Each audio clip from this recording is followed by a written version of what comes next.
Bismillahirrahmanirrahim. Assalamualaikum warahmatullahi wabarakatuh. Perkenalkan, nama saya Muhammad Sabariman, NPM 78 NPM 718411937. Saya akan membahas proposal skripsi yang berjudul Penipuan Online. Rumusan masalah: 1. Faktor pendorong yang menyebabkan maraknya kasus penipuan melalui bisnis online. 2. Pengaturan hukum di Indonesia terhadap tindak pidana penipuan cybercrime.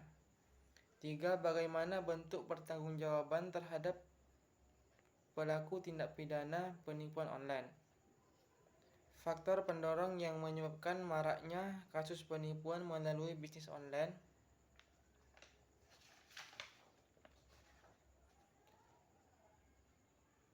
Banyak faktor yang menyebabkan penipuan bisnis online. Secara spesifik, setiap negara memiliki faktor pendorong yang menyebabkan maraknya kasus penipuan melalui bisnis online. 1. Efisiensi, yaitu kebutuhan kota-kota yang memudahkan transaksi dan berbisnis. 2. Keluarga, yaitu jika tidak dapat mengatasi kehidupan ekonominya akan mencari cara lain untuk memenuhi kebutuhan hidupnya. 3. Ekonomi, yaitu kemiskinan, kekurangannya kesempatan untuk mendapatkan pekerjaan yang layak. 4. Sosial, yaitu kewajiban sosial untuk membantu dan menolong keuangan keluarga, keinginan untuk mandiri secara finansial, keinginan untuk sejajar dengan tetangga atau teman sebaya yang berhasil. 5. Kultur, yaitu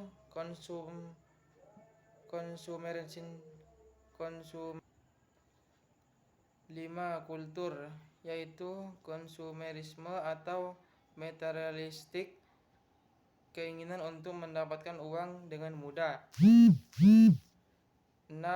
Personal atau pribadi, sifat pribadi yang suka menipu demi keperluan pribadinya.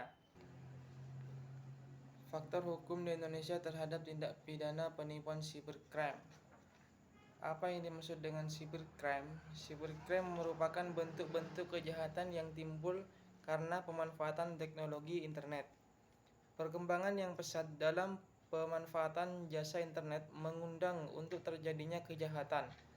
Dengan meningkatkan jumlah permintaan terhadap akses internet, kejahatan terhadap penggunaan teknologi informatika semakin meningkat mengikuti perkembangan teknologi itu sendiri. Semakin banyak pihak yang dirugikan atas perbuatan dari pelaku kejahatan siber tersebut. Apabila tidak ada ketersediaan hukum yang mengaturnya, sebelum berlakunya Undang-Undang ITE, aparat hukum menggunakan KUHP dalam menangani kasus-kasus kejahatan dunia siber. Ketentuan-ketentuan yang terdapat dalam KUHP tentang cybercrime masih bersifat global. Beberapa hal secara khusus diatur dalam KUHP yang disusun berdasarkan tingkat intensitas terjadinya kasus tersebut, yaitu: 1. Ketentuan yang berkaitan dengan delik pencurian pada pasal 362 KUHP. 2. Ketentuan yang berkaitan dengan perusakan atau penghancuran barang terdapat pada pasal 406 KUHP. 3. Delik tentang pornografi terdapat pada pasal 282 KUHP. 4. Delik tentang penipuan terdapat pada pasal 378 KUHP. 5. Ketentuan yang berkaitan dengan perbuatan memasuki atau melintasi wilayah orang lain. 6. Delik tentang penggelapan terdapat pada pasal 372 KUHP dan 374 KUHP. 7. Kejahatan terhadap ketertiban umum terdapat dalam pasal 154 KUHP. 8. Delik tentang penghinaan terhadap terdapat dalam pasal 311 KUHP. Delik tentang pemalsuan surat terdapat dalam pasal 236 KUHP. 10. Ketentuan tentang pembocoran rahasia terdapat dalam pasal 112 KUHP, dalam pasal 112 KUHP, pasal 113 KUHP, dan pasal 114 KUHP. 11. Delik tentang perjudian terdapat dalam pasal 303 KUHP. Bagaimana bentuk pertanggungjawaban terhadap pelaku tindak pidana penipuan online?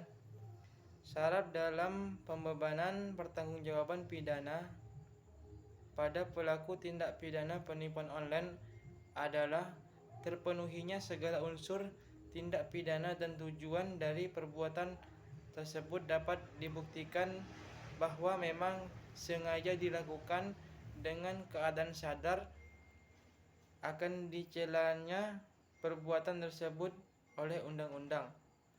Berikut adalah unsur-unsur pada pasal 378 KUHP, yaitu unsur objektif. 1. Perbuatan penggerakan. 2. Yang digerakkan adalah orang lain.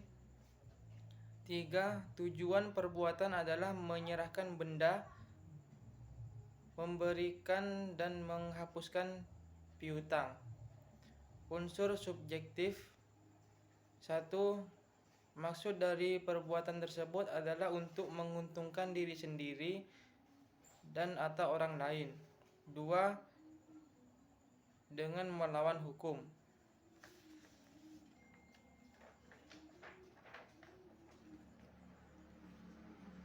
Maka untuk membebankan pertanggungjawaban pidana tentu saja akan memiliki perbedaan, yaitu perbedaan sanksi pidana pada pasal 378 KUHP dan pasal 28 ayat 1.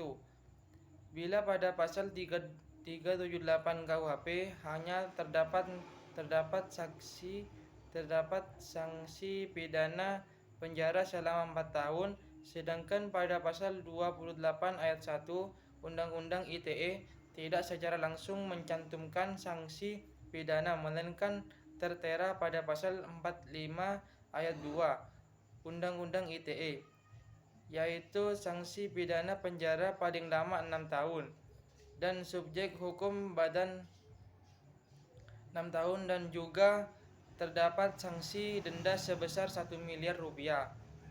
Tidak dikenalkan subjek hukum badan hukum korporasi dalam KUHP yang akan mengakibatkan lolosnya subjek hukum tersebut untuk diminta pertanggungjawaban pidana. Beda halnya dengan Undang-Undang ITE telah mengenal subjek hukum yang berbentuk badan hukum korporasi. Setelah melihat perbedaan pengaturan dan pertanggungjawaban pidana antara pasal 378 KUHP dan pasal 28 ayat 1 Undang-Undang ITE, terdapat beberapa poin penting, yaitu 1. KUHP memiliki unsur menguntungkan diri sendiri dan orang lain, sedangkan dalam Undang-Undang ITE tidak jelas kepada siapa penipuan tersebut ditujukan. Yang terpenting adalah adanya kerugian konsumen dalam transaksi elektronik, tidak peduli pada siapa yang diuntungkan. 2. KUHP belum mengenal subjek hukum badan hukum korporasi, sedangkan ITE telah mengenal subjek hukum badan hukum korporasi. Itulah penjelasan proposal dari saya. Kenapa saya mengambil proposal skripsi penipuan online? Karena saya pernah mengalami penipuan online tersebut. Waktu itu saya mendapatkan SMS atau pesan yang beritanya mendapatkan hadiah mobil. Kemudian saya menghubungi pesan tersebut, dan setelah saya hubungi, saya benar mendapatkan mobil, katanya oknum penipuan tersebut. Saya disuruh transfer uang untuk biaya perpajakan dan biaya BPKB dan STNK sejumlah 7 juta, dan saya mentransfer uang tersebut sebesar 7 juta. Setelah itu oknum tersebut memberitahukan akan segera dikirim ke rumah saya. Tetapi begitu saya tunggu beberapa hari, tidak ada kabar sampai sekarang. Jadi saya himbaukan kepada seluruh rakyat Indonesia untuk berhati-hati dengan adanya penipuan online. Jangan terlalu percaya terhadap hadiah atau apapun itu yang belum pasti, karena saya sudah mengalami hal tersebut.